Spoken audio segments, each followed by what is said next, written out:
I'd like to share a story with you.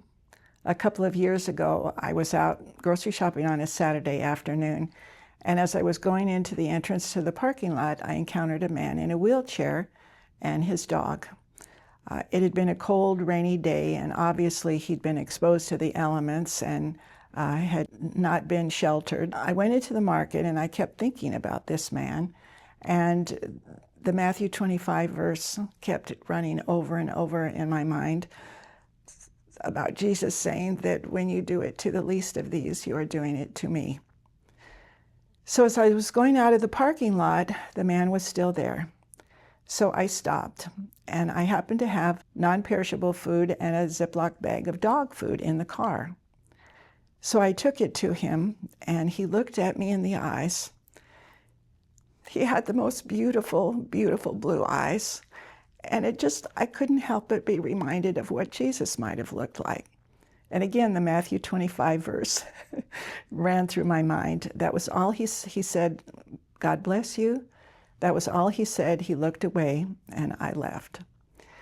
Well, the reason I had the bags in my car was because our congregation at the time was doing an outreach ministry. We wanted to be able to communicate Jesus' love to people that we encountered in the street, that we didn't know, that were obviously vulnerable and were without shelter.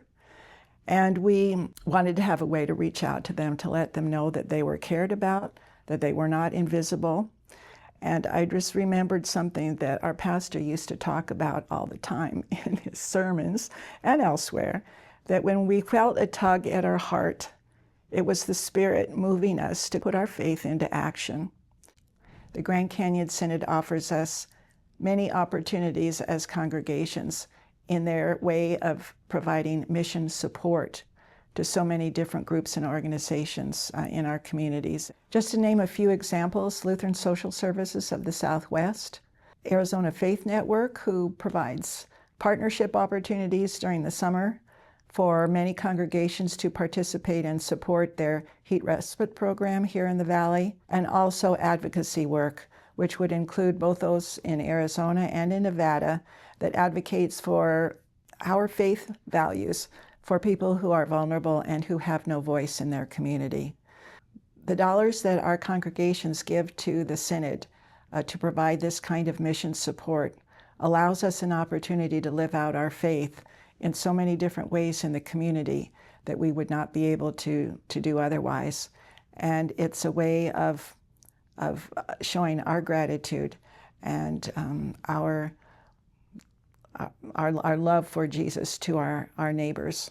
And that's what our faith is all about, living out our faith.